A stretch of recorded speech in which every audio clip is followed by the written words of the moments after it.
Start करते हैं EMI का लेक्चर नंबर 6। लास्ट क्लास में कुछ क्वेश्चंस कराए थे, है ना। सेल्फ इंडक्टेंस पढ़ा था हम लोग ने, ठीक है। स्टैटिक ईएमआई का टाइप पढ़ा था ना। तो पहले क्या था भाई, सेल्फ इंडक्टेंस पढ़ लिया हमने। सेल्फ इंडक्शन कहते हैं, उसमें जो इंडक्टेंस होता है वो एल होता है, उसको सेल्फ इंडक्टेंस जिसको कैपिटल से डिनोट करते हैं, उसकी वैल्यू भी निकालना सीख लिया था। पोटेंशियल ड्रॉप के सर्किट का इक्वेशन बनाना सीख लिया था। इक्वेशन क्या बना था, एल आर सर्किट के अंदर सर बना था हम लोग का। आर क्या है, व्हाट इज आर, जो भी वायर जिससे कि वो कॉइल बनाई गई थी उसका रेजिस्टेंस होगा।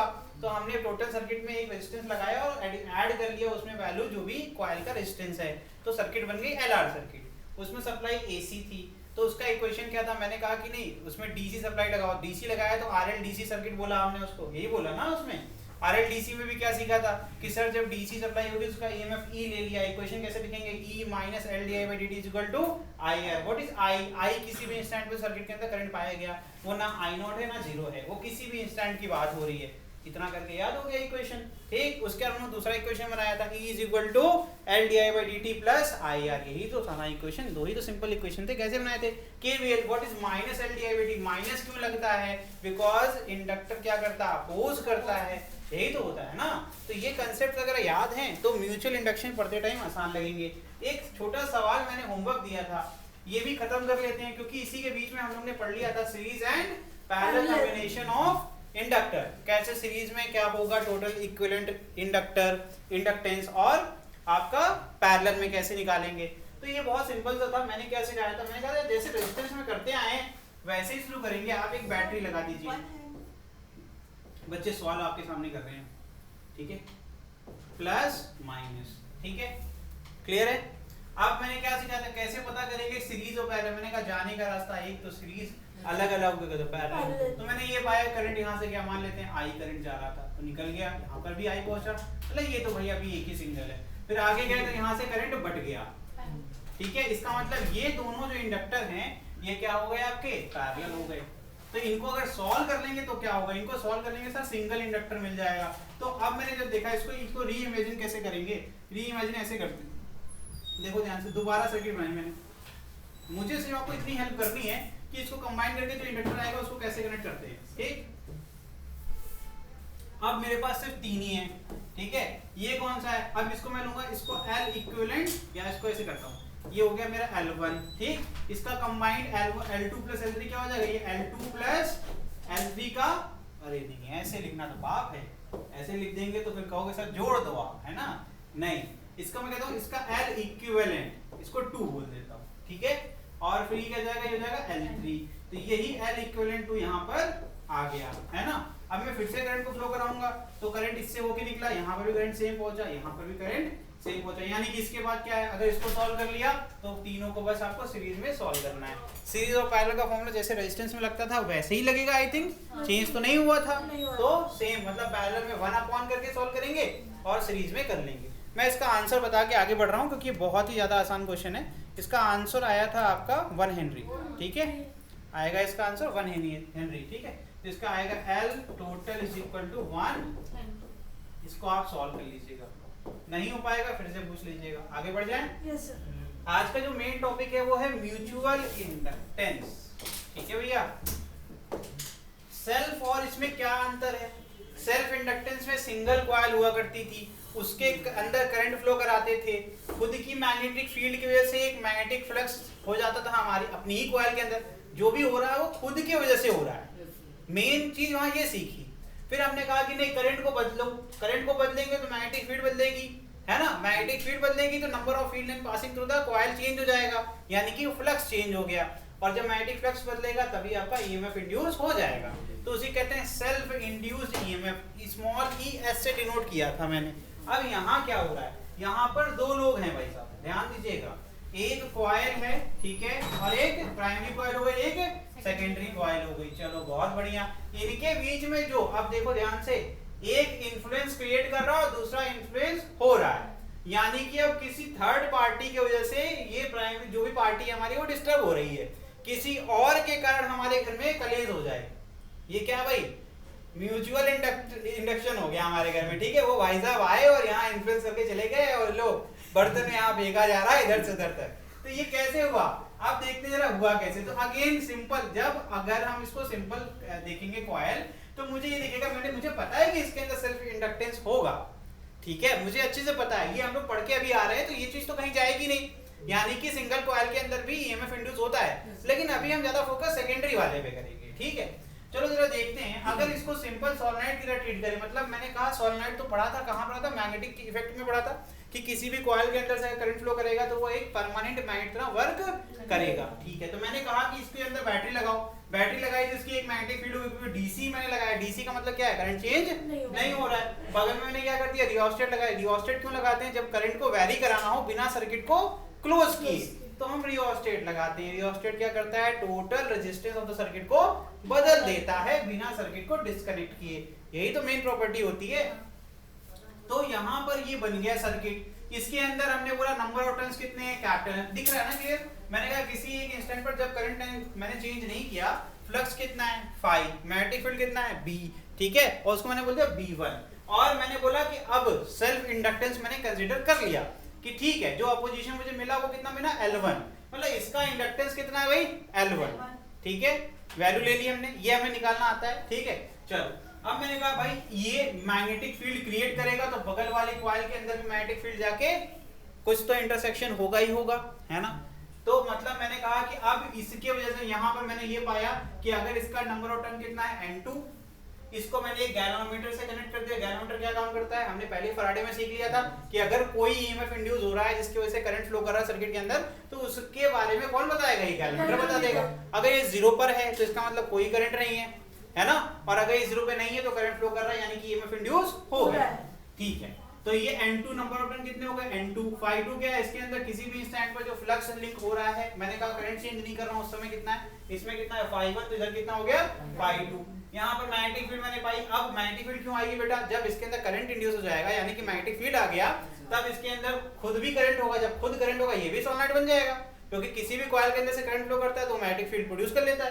तो इसके अंदर मैग्नेटिक फील्ड कितने आ गए V2, यहाँ पर L2 क्या है, इसका खुद का इंडक्टेंस, ठीक है, L2 हो गया। इतना समझ में आया, इतना समझ में आ गया, ठीक है। तो फैराडे साहब ने बताया था जब तक फ्लक्स को तुम बदलोगे नहीं तब तक कभी भी इंड्यूस ईएमएफ रिटेन नहीं कर पाओगे। जब तुम 0 से किसी एक वैल्यू तक आओगे, थोड़ी देर के लिए आपका यहाँ पर करंट होगा, लेकिन आफ्टर सम टाइम वो क्या हो जाएगा, डिके हो जाएगा, खत्म हो जाएगा, ठीक है, ये तो सब पता है ना। तो रियोस्टेट का काम क्या है, उसी करंट को बदलता रहेगा, जब यहाँ बदलेगा तो यहाँ मैग्नेटिक फील्ड बदलेगी, यहाँ मैग्नेटिक फील्ड बदलेगी तो यहाँ पर भी मैग्नेटिक फील्ड बदलेगी, क्योंकि वही बात है, फ्लक्स लिंकेज चेंज होगा तो इसका करंट चेंज होगा, करंट चेंज होगा तो मैग्नेटिक फील्ड चेंज हो जाएगा। सिंपल है कि नहीं है, इतना ही सिंपल होता है, इसी कहते हैं, इसी प्रोसेस कहते हैं म्यूचुअल इंडक्टेंस, ठीक है। तो यहाँ पर देखिए whenever current, यही चीज जितना ज्ञान दिया सब इंग्लिश में लिखा हुआ, whenever current passing through primary coil or circuit change with respect to time, then magnetic flux in neighboring secondary coil or circuit will also changes with respect to what, time, ठीक। अगर नहीं दिख रहा है यहाँ कर देते, ठीक। According to Lenz law, for opposition of flux changes an EMF and a current induced in the neighboring coil or circuit, this phenomenon called as mutual induction, ठीक है, ठीक है, समझ में आ गया, समझ में आया कि नहीं आया। ड्रॉपर को सिर्फ मेन चीजें लिखनी है, ठीक है, जो भी फाउंडेशन वाले हैं वो अपना लिख लें, ठीक है, समझ में आ रहा है। चलिए अब पढ़ते हैं। अब देखो हम क्या लिखने जा रहे हैं वो ध्यान से देखना, ठीक है। मैं एक छोटा सा पॉइंट लिखने जा रहा हूं, due to air gap, diagram बहुत जरूरी है अच्छे से बनाना। ड्यू टू एयर गैप, अब सुनो ध्यान से, हो क्या रहा है, एयर गैप से क्या नुकसान हो रहा है। अच्छा मुझे इतना तो पता है कि जितना दूर मैग्नेट से जाएंगे उतनी दूर दूर उसकी मैग्नेटिक फील्ड लाइन पाएंगे, जितने करीब जाएंगे उतने ज्यादा उसकी इंटेंसिटी बढ़ जाएगी। क्या बताया है, सिंपल सी बात बोल रहा हूँ मैं। एक मैग्नेट बना लो, सोलेनोइड भी तो एक मैग्नेट की तरह काम करता है ना, तो मैग्नेटिक फील्ड लाइन सेम होगा, इधर इसका नॉर्थ है इधर इसका साउथ है। जब उसके करीब रहेंगे तो बहुत हाई डेंसिटी की आपको मैग्नेटिक फील्ड लाइन मिलेगी, ये तो होगा ना, और साउथ से नॉर्थ ये क्लोज हो रहा है, यहाँ तो क्लियर है। तो अब मैंने कहा यहाँ डिस्टेंस पे है, तो यहाँ तो बहुत दूर दूर फील्ड लाइन जा रही है कि नहीं है, और जब तक फील्ड लाइन इंटरसेक्ट नहीं करेगी तब तक कोई उसका इफेक्ट भी नहीं होगा। तो इसका मतलब क्लियर है कि अगर इनके बीच में एक एयर गैप है तो उसकी वजह से number of field line intersecting with the secondary coil will be lesser, ठीक है, then the number of field line यहां से emitted by primary coil, जितनी ये फील्ड लाइन यहां से emit कर रहा है सारी सारी तो नहीं पहुंच जाएंगी, क्यों, क्योंकि इनके बीच में एक गैप है, ठीक है। तो मैं लिख सकता हूं ड्यू टू एयर गैप, ये मैं आंख बंद करके लिख सकता हूं phi2 is less than, phi2 क्या है, magnetic flux in secondary coil, वो हमेशा कम होगा कंपेयर टू phi1, ठीक है। अब फॉर्मूला क्या होता है, फ्लक्स का तो फॉर्मूला याद होगा आपको। अच्छा phi2 का कॉज कौन सा है बताइए, बी ए होता है फॉर्मूला, इसको याद नहीं है उसके लिए, ठीक है, बी ए कॉस थीटा होता है, लेकिन हम यहाँ पे थीटा 0 मान के चल रहे हैं, कि मान रहे हैं कि भैया angle between area vector and magnetic field is parallel to each other, कोई टेंशन की बात ही नहीं है, ठीक है। और एक क्या हो सकता है भाई, अब दो इसके इंटरफेस है तो एक तरफ माइनस हो जाएगा बी ए और एक तरफ हो जाएगा प्लस बी ए, क्योंकि एक बार 180 बनेगा एक बार 0 बनेगा, ठीक है। ये सब बहुत पहले सिखा दिया था मैंने, तो मैं उस पर ज्यादा फोकस नहीं करूंगा, अगर नहीं आएगा तब बताऊंगा। तो भैया यहाँ जो फॉर्मूला लिखेंगे मुझे कोई ये बता दी, ये बी कौन सा होगा, B1 होगा, वेरी गुड, बिकॉज भैया खुद के अंदर मैग्नेटिक फील्ड छोड़ना है, phi2 का कॉज कौन है, प्राइमरी कॉइल, तो प्राइमरी कॉइल की फील्ड लाइन अगर ना हो तो इसके अंदर कोई फ्लक्स होगा, नहीं होगा। तो जो फॉर्मूला लिखते हैं यही इसलिए मिस्टेक होती है, होने रट के बैठे बी ए कॉस थीटा, तो बी मतलब लिख देंगे B2 लिख देंगे, गलतियां हो जाती हैं, मुझे पता है आप सारे इंटेलिजेंट बच्चे हैं, तो कोई बात नहीं। थीटा इज इक्वल टू क्या है 0, इसीलिए cos 0 क्या हो जाएगा 1, इसीलिए यहां मैंने लिखा phi2 is equal to B1, ठीक है। अब शुरू करते हैं, अब सारी केस स्टडी पढ़ेंगे। Case 1, when current through the primary is constant, अभी ही शुरुआत में ही मैंने सिखा दिया था, मैंने क्या बोला था, सबसे पहले बात यही की थी मैंने कि अगर फ्लक्स चेंज नहीं हो रहा है तो इंड्यूस ईएमएफ 0 होगा कि नहीं होगा, क्योंकि भैया फराडे साहब ने क्लियरली स्टेट किया कि जब तक रिलेटिव मोशन होगा किसके बीच में, मैग्नेट और कॉइल के बीच में, यहाँ मैग्नेट कौन है, primary coil, because solenoid act as a permanent magnet, relative motion हो या फिर फ्लक्स चेंज हो। अब फ्लक्स चेंज करने के लिए हमने स्टैटिक ईएमआई पढ़ लिया, तो मैं कह सकता हूं बिना मैं कॉइल को हिलाए भी करंट को वेरी कराकर फ्लक्स चेंज कर लूंगा। तो यहाँ पे पहले बोल दिया कि भैया फ्लक्स कांस्टेंट, तो लिखिए यहाँ क्या होगा, total flux in secondary coil is directly proportional to the current flowing through the primary coil, is directly proportional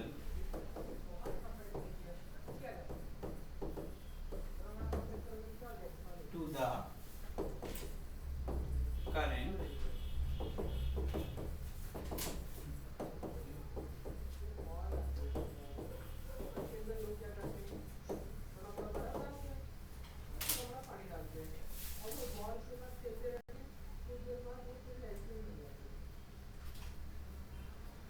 हो गया।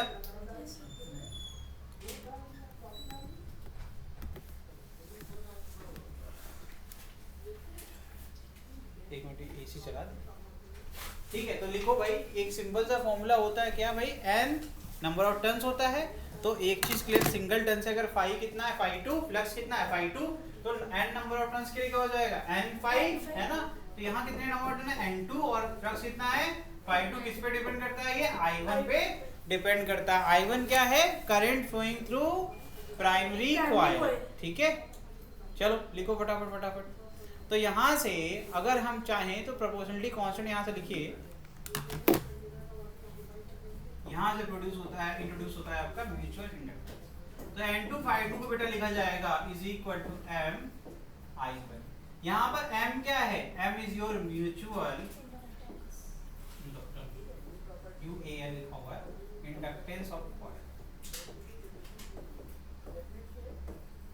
ठीक है, ये कांस्टेंट होता है, ठीक है। तो m की वैल्यू क्या होगी सर, m की वैल्यू हो जाएगी N2 phi2 अपॉन I1, क्या सिर्फ यही वैल्यू होगी, अभी के लिए तो सर इतना ही बताया तो इतनी ही होगी, है ना, जब आप और बता दोगे तो और हो जाएगी, यही तो बोलोगे। चलो लिखो अभी के लिए इतना ही, फिर आप इसको, लेकिन आपको phi2 की वैल्यू पुट कर डालनी है, ठीक है, और उसके फॉर्म में लिखना है, बी और ए के फॉर्म में लिखना है आपको, ठीक है।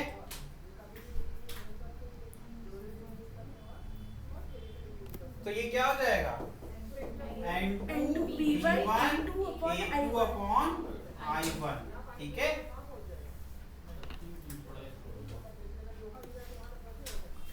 इसको we can rewrite as phi total, है ना। अरे टोटल इंडक्टेंस जो होगा, टोटल फ्लक्स लिंकेज जो होगा वो इतना ही तो होगा, है ना बेटा। ये आपका एक फॉर्मूला बन गया, ठीक। अच्छा ये बताइए, यूनिट ऑफ एम और एल क्या अलग अलग होगी, सेम होगी। नोट कर लीजिए, unit of mutual inductance and inductance is same.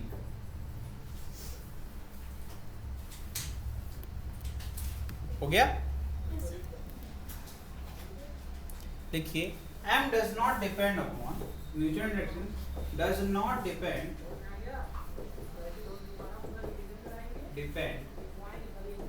upon current, ये करंट पे डिपेंड नहीं करता, ठीक है। थ्रू द प्राइमरी कॉइल, लिखने की जरूरत तो नहीं थी इसकी, अंडरस्टूड था, फॉर्मूले में I1 ही है ना। Primary coil and it's constant, ठीक है, फॉर बोथ सर्किट। है तो जगह लिख लीजिए, लिख लीजिए, and it is constant for both the, ठीक है, दोनों सर्किट के लिए इसकी वैल्यू कांस्टेंट होती है, ठीक। Case 2, when current through primary changes with respect to time. हाँ भाई बोलो, क्या कह रहे हो। चलो ठीक है फिर, वेरी गुड। तो करंट चेंज हो रहा है, यानी कि di1 अपॉन dt, इसका मतलब, इसको लिखने का मतलब है rate of change of current with respect to time. तो जब ऐसा होगा तो उसके कारण क्या होगा, b चेंज होगा, और जब b चेंज होगा तो फ्लक्स चेंज होगा। तो dv1 by dt है इसका मतलब है d∅1 by dt, और क्या बेटा, विद रिस्पेक्ट टू, WRT लिख ले भाई, तो इसका मतलब होता है विद रिस्पेक्ट टू, ठीक है। आगे जो भी लिखा रहेगा वही, इसका मतलब है कि ∅2 में भी चेंज आएगा। सब कुछ एकदम अच्छे से लिखा हुआ है, डायग्राम को देखते हुए पढ़िए। यहां से फील्ड लाइन जितनी निकल रही है वही फ्लक्स ∅1 हो जाएगा, ठीक। अब यही फील्ड लाइन जाके कहां पहुंच रही है, सेकेंडरी कॉइल में। जितनी फील्ड लाइन उससे पास हो रही है, number of field line passing through the coil, है ना, ऑफ क्रॉस सेक्शन एरिया कितना है इसका, A2, इसी कहते हैं फ्लक्स ∅2, है ना। सिंगल कॉइल के लिए ∅2 है, टोटल के लिए हो जाएगा N2 ∅2, है ना। अब जब ये चेंज होगा, यानी कि नंबर ऑफ फील्ड लाइन इससे निकलने वाली कम हो ज्यादा हो रही है, तो इसे पहुंचने वाली भी कम ज्यादा तो होंगी ना। तो वो तो सोर्स था, तो इसीलिए ऐसे लिखा हुआ है, ताकि हर चीज पता हो। और इसी को कहते हैं static EMI। This is the condition of static EMI। और जल्दी जल्दी लिखिए थोड़ा, ठीक है, बहुत स्लो हैं आप लोग।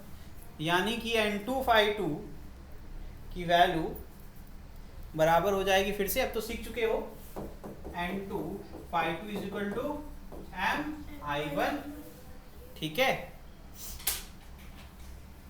अब यह क्या जाएगा, minus N2 d∅2 by dt। ये माइनस साइन कहाँ से आया, कोई बताएगा मुझे। Opposition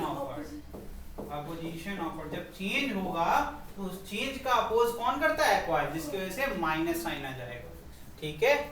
minus N2 d∅2 upon dt is equal to minus M di1 upon dt, ठीक है। लिखिए, minus N2 d∅2 upon dt is called total mutual induced EMF,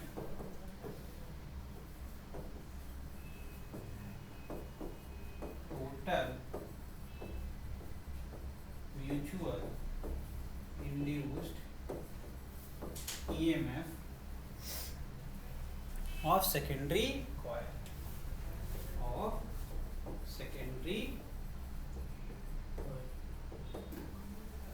हमेशा ईएमएफ को स्मॉल ई से डिनोट करते हैं, ठीक है।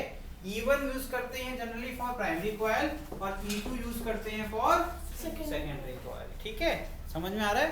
तो E2 की वैल्यू क्या है, E2 is equal to minus m d by, यहाँ जो करंट जो कॉज होगा वो क्या है, di1 है। क्या है कॉज आपका, di1, ठीक है, नोट हो गया, समझ में आ गया। तो ईएमएफ इंड्यूस हुआ सेकेंडरी, करंट चेंज हुआ प्राइमरी, ठीक है, यानी कि बिना किसी प्रकार के कांटेक्ट में किए हमने किसी दूसरे कॉइल में करंट का प्रोडक्शन कर लिया। यानी कि कैसे किया था, ये ईएमएफ इंड्यूस किया, जब पोटेंशियल डिफरेंस होता है तो करंट फ्लो करता है।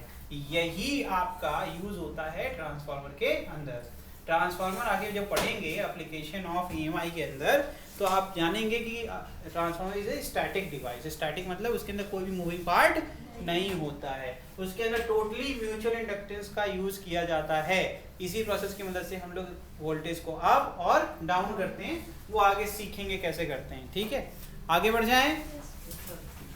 Next, different type of mutual inductance. पहला in terms of their number of turns, और दूसरा क्या होता है in terms of their self inductance, ठीक है।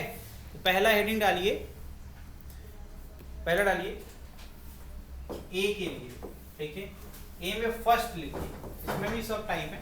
फर्स्ट लिखिए two coaxial solenoid, two coaxial solenoid. Coaxial का मतलब जानते हो, एक ही सिलेंडर के ऊपर हमने 2 बार वाउंड कर दिया है ना, वही जो तुमने बोला, ठीक है। तो ये क्या हो जाएगा ऐसे केसेस में, लिखिए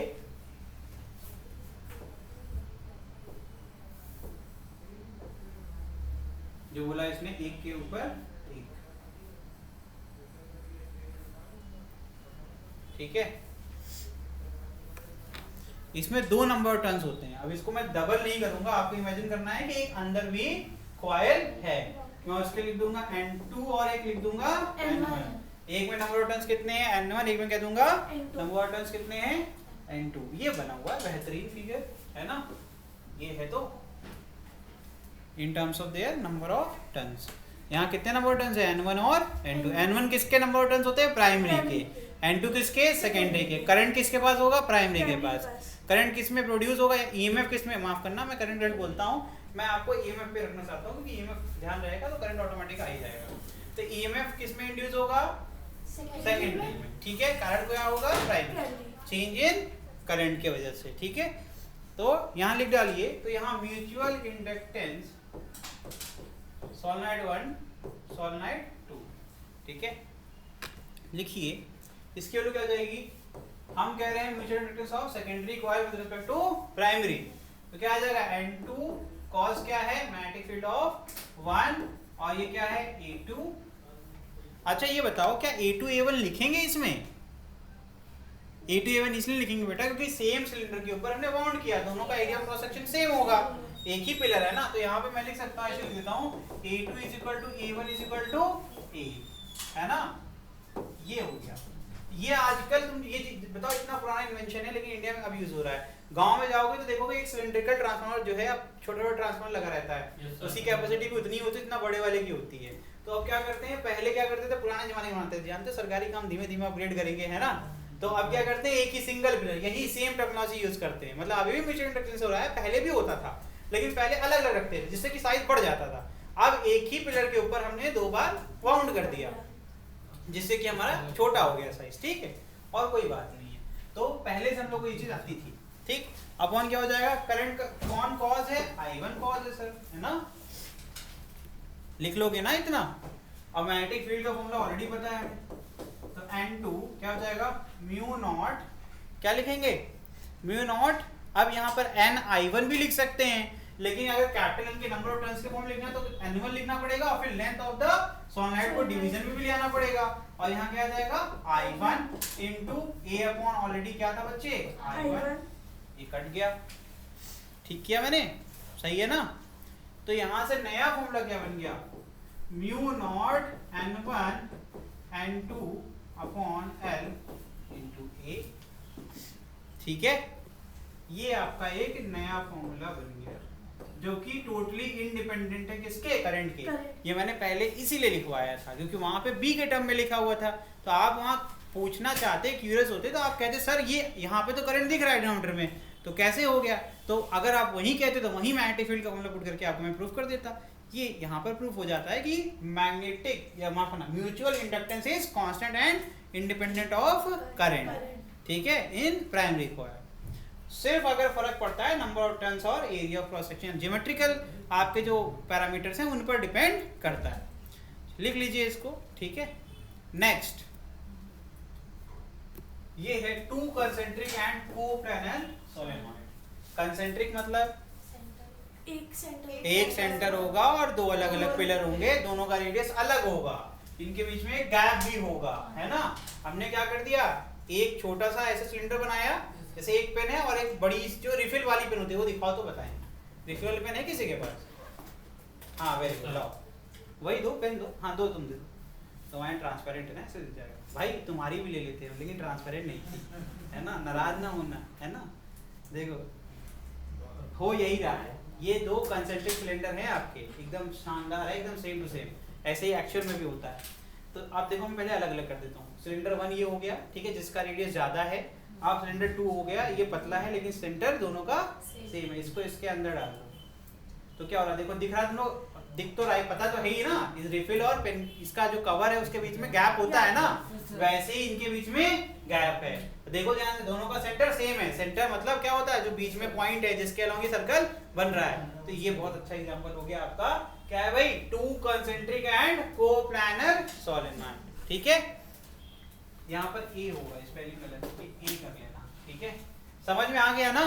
तो इसका मतलब पतली वाली रिफिल पर नंबर ऑफ टर्न्स अलग हो सकता है और बाहर अलग हो सकता है, दोनों पे नंबर ऑफ टर्न मेरे हाथ में, और एरिया ऑफ क्रॉस सेक्शन इस सेम बिल्कुल भी नहीं होगा। ठीक है, तो अब मैं फिर से जैसे सीखा था उसके पहले वैसे ही कर सकता हूँ। फिर से म्यूचुअल इंडक्टेंस में लिख सकता हूँ, नहीं लिख सकता हूँ, तो यहाँ लिखूंगा C1 C2। देखो नाम उसका बाद में आएगा जिसके लिए निकाल रहे हो।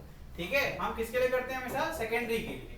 तो लिखिए यहाँ पर क्या लिखेंगे, N2B1 A2 अपॉन करंट क्या I1। ठीक है, समझ में आ रहा है कि नहीं आ रहा है। और A2 की वैल्यू क्या हो जाएगी सर, A2 की वैल्यू हो जाएगी पाई R2 स्क्वायर, A1 कितना हो जाएगा पाई R1 स्क्वायर। ठीक है, फटाफट करिए स्पीड में। ठीक, अब मैग्नेटिक फील्ड आपको पता है सर्कुलर लूप की वजह से क्या होता है ना। अब तो आप निकालना जानते हो, ये सब फॉर्मूले पहले से पढ़े। तो क्या आ जाएगा यहाँ पर, क्या आ जाएगा बताइए, N2 mu not N1 I1 upon 2R1। ठीक है, याद है तुमको। ठीक है, और इसमें क्या आ जाएगा, आगे क्या है आपका पाई R2 स्क्वायर अपॉन I1, ये कट जाएगा बेटे। तो यहाँ से आ जाएगा mu not N1 N2 pi R2 square upon 2R1। ये हो गया फॉर कंसेंट्रिक सोलेनॉइड। समझ गए।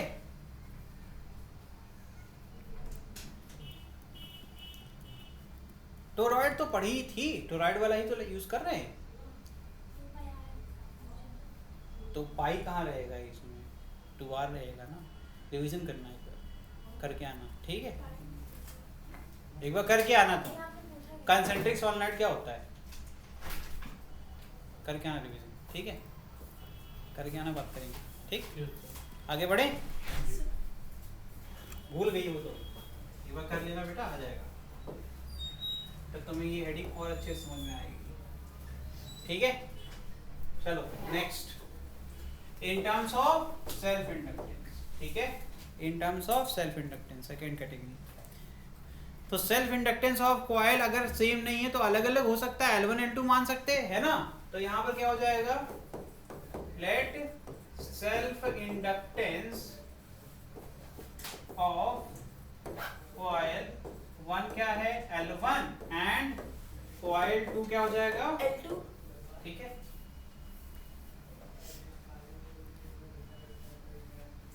ठीक है आगे, फॉर 2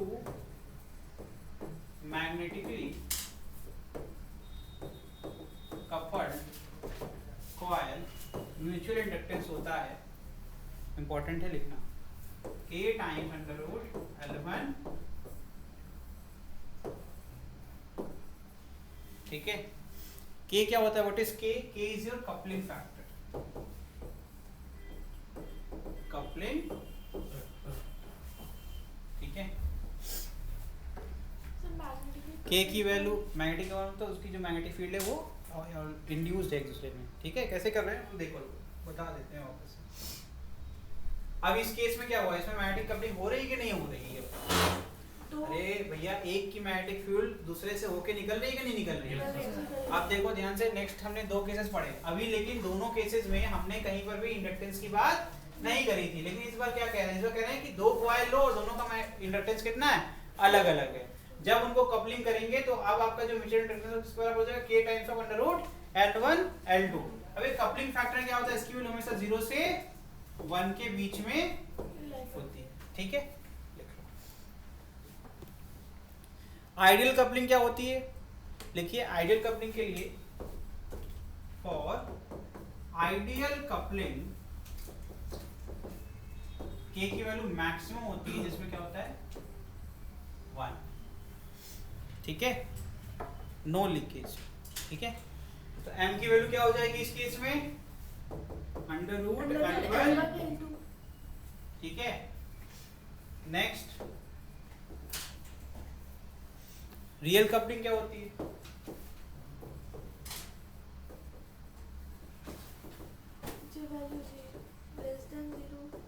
ठीक है, 0 से 1 के बीच में जब लाई करता है, ठीक है। तो M की वैल्यू क्या हो जाएगी, K times under root L1, ठीक है। ये अब आपका जिस तरीके से आप कपलिंग करते हो, मतलब फैशन ऑफ कपलिंग के ऊपर डिपेंड करता है K की वैल्यू कितनी वेरी करेगी, ठीक है। जितना आप कम से कम लीकेज रखोगे उतना अच्छा कपलिंग फैक्टर होगा। लीकेज समझ रही हो ना, फील्ड लाइन जो वेस्ट हो जा रही है, लिंक नहीं हो रही है, उसी को कहते हैं, ठीक है। देख लेते हैं कुछ,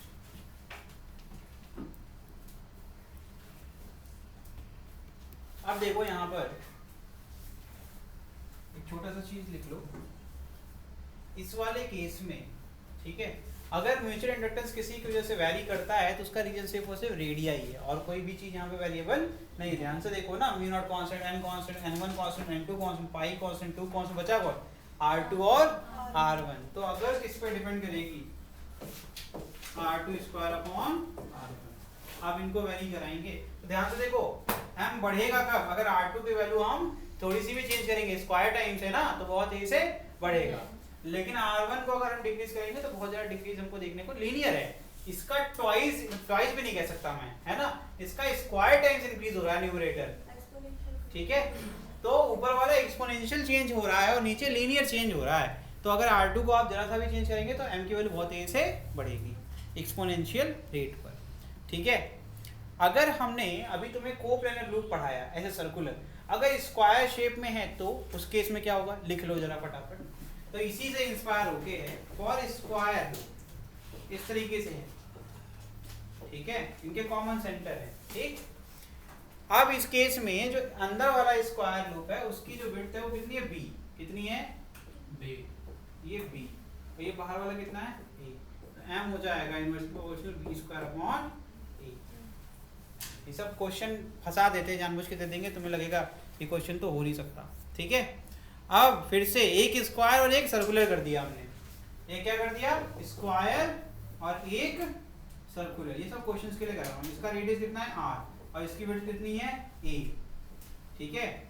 अंदर वाला जो सर्कल है उसकी रेडियस कितनी है r, और हमारा जो इंडक्टेंस है इसी के रिस्पेक्ट में बात कर रहा है, ये प्राइमरी और ये सेकेंडरी। तो इस केस में m क्या हो जाएगा बताइए, r square upon e, R square upon A, ठीक है, डायरेक्टली प्रोपोर्शनल हो जाएगा आर स्क्वायर अपॉन ए।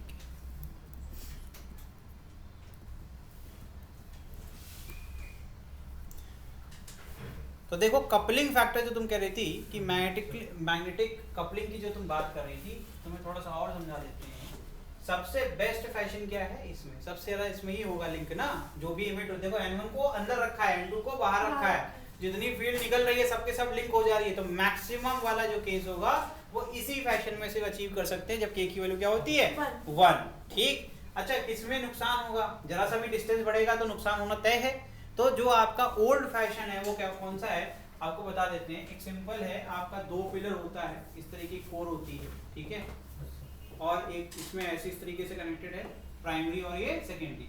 अब ये फ्लक्स लिंकेज का ये पाथ प्रोवाइड करता है इसका कोर, लेकिन फिर भी लॉस के चांसेस ज्यादा है। तो इसके एयर गैप जब होता है तो उस समय कपलिंग फैक्टर 0 और 1 नहीं हो सकता, कुछ कम हो जाएगा, 0 और 1 के बीच में रहेगा।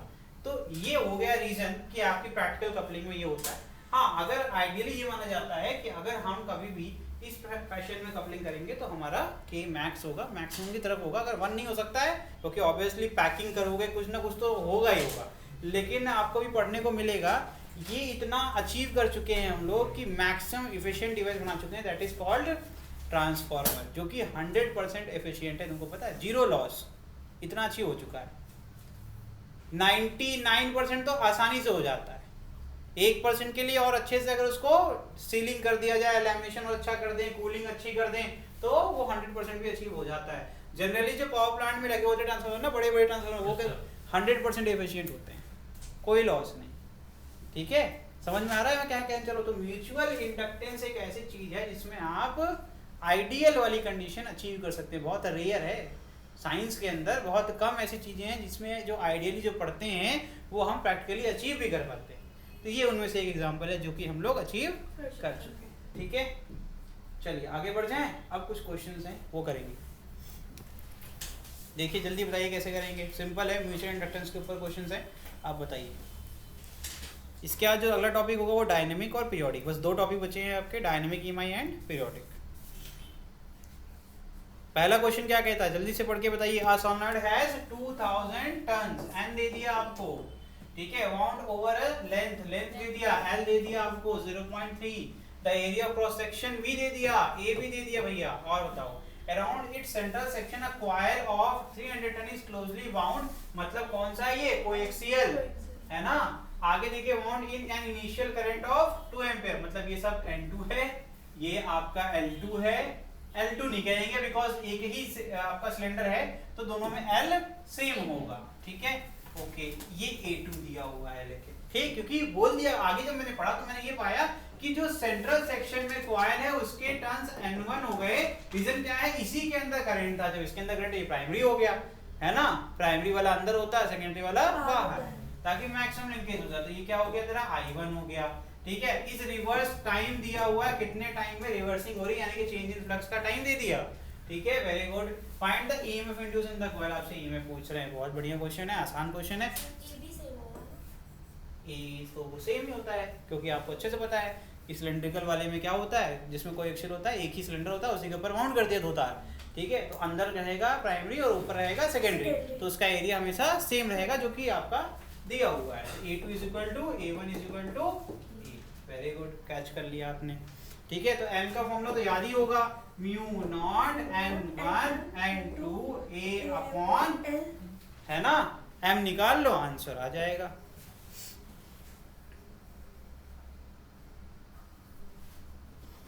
ठीक है, क्योंकि फॉर्मूला क्या था, EM का फॉर्मूला क्या था, E2 लिख देता हूँ चलो, है ना, ताकि तुम रिलेट कर पाओ।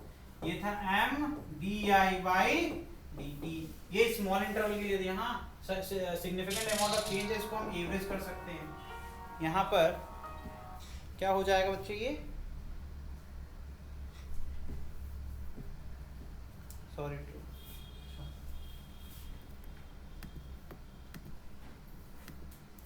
चलिए भाई देखिए, यहाँ पर ये फॉर्मूला अगर आपको याद हो तो यहाँ पर अपन एवरेज चेंज के लिए क्या कर सकते हैं ना।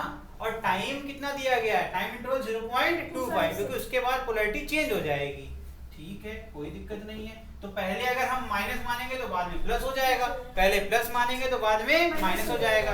तो माइनस माइनस भी प्लस ही होना और माइनस माइनस निगेटिव में भी प्लस ही होना है। ठीक है, तो हम पहले मान लेते हैं कि पहले निगेटिव था बाद में पॉजिटिव। एम की वैल्यू आप निकाल ही रहे हैं मेरे लिए, तो वेरी गुड, बहुत अच्छे बच्चे हैं आप लोग। और मैं आपके लिए यहाँ पर तो पहले मान लिया मैंने -2, बाद में मान लिया हमने माफ करना, पहले मान लिया +2 और बाद में मान लिया तो फाइनल माइनस इनिशियल किया जाता है। तो ये हो गया इनिशियल, आपने +2 मान लिया और टाइम इंटरवल कितना हो जाएगा 0.25। ये तो और आसान हो गया है ना। अब m की वैल्यू बस निकालनी है, पुट करना है, आंसर आपके सामने है। ठीक है, ठीक है भाई, करिए बेटा। ऊपर चेंज इन करंट है, तो पहले हमने मान लिया +2 एम्पियर क्वेश्चन में दिया था और बाद में बोला गया है, इधर देखो क्या लिखा होगा, रिवर्स का मतलब होता है +2 है तो बाद में -2 हो जाएगा और टाइम इंटरवल कितना है 0.25। तो देख पहले फाइनल मतलब बाद वाला करंट -2 पहले वाला +2 है ना, तो फाइनल माइनस इनिशियल, तो -2 और माइनस ऑफ +2, ठीक, अपॉन में टाइम इंटरवल कितना टाइम है 0.25, बस। ठीक है, कर डालो। m की वैल्यू कितनी है 3 × 10⁻³ हेनरी आएगी। नहीं कर पा रहे हो तो देखो मैं कर रहा हूं। चलो भाई सारी वैल्यूज पुट कर डालते हैं। म्यू नॉट की वैल्यू कितनी होती है वैसे 4 पाई इनटू, याद कर लिए हो मतलब है। चलिए n1 कितना है 2000, n2 कितना है 300, अरे उल्टा बोल दिया, n2 कितना है 2000, n1 कितना है 300। एरिया कितना दिया हुआ है 1.2 × 10⁻³ एसआई में दिया हुआ है, कोई टेंशन नहीं है। अपॉन में क्या आ जाएगा भाई l किस में दिया हुआ है मीटर में, बहुत बढ़िया, ये आ गया 0.3। मैंने क्या पहले सिखाया है, डेसिमल सारे हटा दो, अगर सेम डेसिमल प्लेसेस ऊपर नीचे हो तो उसको कट कर सकते हैं। तो ये 3 4 जा 12, खत्म हो गया यार, क्वेश्चन शुरू होते ही खत्म हो गया। ये तो हो जाएगा कि नहीं हो जाएगा, कर डालो यार, ये तो बेकार क्वेश्चन था। पाई की वैल्यू 3.14 ले लेना, पाई की वैल्यू कितनी लोगे 3.14, सारा मल्टीप्लाई कर डालो। देखो 1 2 3 4 5 है ना, 5 10⁻+5 है, यहाँ -7 है, इसको हटाओ, सारे जीरो काट दो, हो जाएगा -2। ठीक है, अब ये 4 4 जा 16 और उसके बाद 3 2 जा 6, अरे मैंने हाँ, तो ये इंटू 6 और कितना है 10⁻² और -3 और अभी एक पाई भी था है ना, एक पाई भी है, सबको मल्टीप्लाई कर डालो। 96 पाई। ठीक है, जब आप सॉल्व करेंगे आंसर आएगा 3 × 10⁻³ हेनरी। ठीक है, इस प्रकार से। Okay, yes sir. अब इसकी वैल्यू पुट कर दीजिए, माइनस साइन लगा देना। ठीक है, यहाँ एक माइनस साइन लगा, तो आंसर क्या आ जाएगा बताओ, -3 × 10⁻³ × -4/25 पर आ गया 100। ठीक है ना, ठीक, कितना आसान है, देखो माइनस माइनस प्लस हो जाएगा। ठीक है,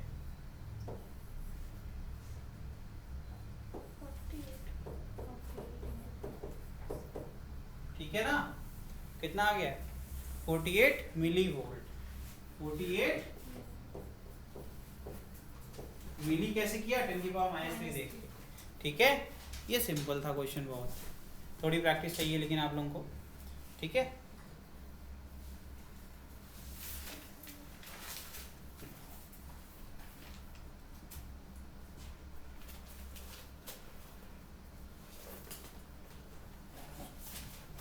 हो गया कि नहीं हुआ। जब 96 × 3.14 करोगे आपको 301.44 मिलेगा, अगर किसी को अभी भी नहीं आया उसके लिए 301.44। उसके बाद आपके पास कितना है 10⁻⁻5, यही लेवरेज है, तो मैं 100 से डिवाइड कर दूंगा तो देखो कितना आ जाएगा 3.01 ऐसे, तो अब इतने ये अप्रोक्सीमेटली 3 के बराबर है, तो इसको हम 3 कर देंगे। ऐसे किया मैंने, अगर किसी को अभी भी नहीं आ रहा है तो मल्टीप्लाई कर लेना थोड़ा सा। ठीक, On a cylindrical rod, 2 coils are wound one above the other, फिर से कोएक्सियल हो गया। What is the coefficient of mutual induction if the inductance of each coil is 0.1? ठीक है, तो जब भी ऐसा होता है कोएक्सियल के, अगर मैं वो ना बताता तो कभी आप K1 लेते नहीं लेते ना, इसीलिए मैंने आपको बता दिया। ऐसे केस में K कितना होता है 1, ठीक, तो इसका मतलब m की वैल्यू क्या आ जाएगी √L1 L2। यानी आंसर कितना आ गया। टाइम क्यों वेस्ट करोगे यार, कैसे कर दिया मैंने, है ना। अरे बच्चे ये 0.1 है और बोला ईच कॉइल का सेम है, L1 का भी सेम L2 का भी सेम, 0.1 का स्क्वायर बाहर आ गया, जादू हो गया नहीं। ऐसे करा जाता है, जब पढ़ने लगोगे तो चीजें ऐसे आपको लगेगी बहुत आसान। ठीक है, how does the mutual inductance, अरे लिखना भी है, लिखो जल्दी लिख लो, 7 बज गया ना, फिर आप कहेंगे सर क्लास टाइम हो गया। चलिए देखिए next, how does the mutual inductance of a pair of coil change when option दिया the distance between the coil is increased. क्या होगा आपको अच्छे से पता है, k टाइम्स नहीं करना इस बार, थोड़ा संभल के करना। डिस्टेंस बढ़ेगी तो चेंज आएगा, फ्लक्स डिक्रीज करेगा, फाई डिक्रीज करेगा ना भाई। Flux linking with the secondary coil, distance बढ़ा दोगे तो मैग्नेटिक फील्ड लाइन की लिमिटेड रेंज होती है ना। तो mutual inductance of the two coil decreases, क्या हो जाएगा, डिक्रीज करने लगेगा। ठीक है, when the distance between them is increase, reason क्या है, फ्लक्स डिक्रीज कर रहा है। ठीक है, फ्लक्स डिक्रीज कर रहा है, इसीलिए अगर तुम लोग अभी भी याद नहीं है यार, बेसिक था यार, है ना। m क्या कैसे निकाला था हम लोग ने, n फाई से ही तो रिलेट करके निकाला था, तो भूल गए जाते हो इतनी जल्दी यार, अभी तो पढ़ के आ रहा हूं। तो क्या होगा, डिक्रीज करेगा, डिक्रीजेस, यहाँ m भी लिख लो, m decreases as distance increases। Reason clear है, फ्लक्स डिक्रीज होगा। ये सब थ्योरेटिकल क्वेश्चन है यार, जल्दी करो। The number of turns in each coil is decrease, तो डिक्रीज ही करेगा यार, फॉर्मूला ही क्या होता है, mu not n1 n2 a upon l। अब अगर न्यूमरेटर डिक्रीज करेगा तो पूरी वैल्यू डिक्रीज करेगी। हाँ ठीक है, तो m क्या होगा, डिक्रीज करेगा as n1 n2 decreases। A thin rod is placed between the two coil, other factor remaining the same, justify your answer in each case। अरे हो जाएगा। मैग्नेटिक्स पढ़ाए थे तो उसके अंदर जब हम लोग सॉफ्ट आयन को इंसर्ट करते हैं सॉलिड में तो उसकी मैग्नेटिक फील्ड स्ट्रांग हो जाती है ना, उससे, क्योंकि वो एक फेरोमैग्नेटिक वाले जो मटेरियल होता है उसके अंदर क्या होता है, वो रिटेंटिविटी अच्छी है, शॉर्ट टाइम के लिए ही सही, जब तक रहेगी मैग्नेटिक फील्ड तब तक वो अच्छे से रहेगी, क्या करेगा, सपोर्ट करेगा, अपोज कभी भी नहीं करेगा। थोड़ा ध्यान देना तो कर लोगे। ठीक है, अब अगर अभी भी जिसको नहीं आ रहा, जिसको कुछ नहीं पढ़ना है, एकदम बस सर बता दो ऐसा कुछ जुगाड़ जिससे हम एग्जाम में कर लें, तो भैया m का फॉर्मूला क्या है, mu not n1 n2 a upon l। तो ये इसको देख लो, जब भी कोई मीडियम के अंदर आएगा तो परमिबिलिटी बदल जाएगी, तो न्यूमरेटर में परमिबिलिटी जब इंक्रीज करेगी तो पूरी वैल्यू, तो ऐसे लिख दो, परमिबिलिटी के डायरेक्टली प्रोपोर्शनल है। तो आंख बंद करके आंसर तुम्हें दिखने लगेगा, ये इंक्रीज करेगा तो ये इंक्रीज करेगा, खत्म। ठीक है, समझ में आ गया। तो जिसको रीजन लिखना है लिख सकता है, when the rod is inserted the magnetic, माफ करना, magnetic flux increases so the mutual inductance also increase. ठीक, ऐसे करके लिख सकते हो। और अगर जिसको इतना नहीं करना, बस शॉर्ट में लिखना है, तो इतना लिख के चले आना, नंबर तो मिल ही जाएगा। ठीक है, वो जान जाएगा कि तुम इंटेलिजेंट हो, बहुत ज्यादा सुपर इंटेलिजेंट। चलो next, a coil is wound on an iron core and looped back on itself, मतलब वापस से लपेट दिया, so that the core has two set of closely wound wires in series carrying the current in the opposite sense. What do you accept about the self inductance will be the large or small? अरे बहुत सही चीज है यार, ये तुम्हें फंसाया जा रहा है इसमें पूरा पूरा, है ना। कह रहे हैं कि एक सिलेंडर ले लिया, ये तो होमवर्क है, करना मस्त है ये, अगर थोड़ा पढ़ना चाहते हो तो मजा आएगा तुम्हें। ऐसे लपेटते लपेटते फिर यहाँ से कह नहीं वापस आ जाओ, है ना, उल्टा लपेट के ऐसे निकाल दिया, तो तुम्हें ऐसा लगेगा कि एक में करंट सीधे ऐसे जा रहा है और एक में वापस आ रहा है, होगा ना ऐसा। अरे तुम सीधे लपेटोगे फिर उल्टे उल्टे करके वापस लाओगे तो तुम्हारा करंट तो वैसे ही फ्लो करेगा, पहले जाएगा फिर एक जगह से रिवर्स होगा, तो उससे क्या फर्क पड़ेगा। सेल्फ इंडक्टेंस में पूछ रहे हैं तुमसे, दिमाग लगाओगे तो कर लोगे। मतलब एक ही वायर है और उसी के अंदर करंट फ्लो करा रहे हैं, तो पहली बात तो म्यूचुअल वाली बात तो खत्म, क्योंकि उसके लिए दो अलग अलग कॉइल चाहिए, ये कनेक्टेड है। तो कह रहे हैं सेल्फ इंडक्टेंस में क्या फर्क पड़ेगा, ये करके आना, तो देखेंगे क्या करते हो। ठीक है, चलिए यहां तक हो गया आपका स्टैटिक ईएमआई खत्म। अब नेक्स्ट टाइप है दो, डायनेमिक एंड आपके पीरियोडिक। ठीक है, थैंक यू।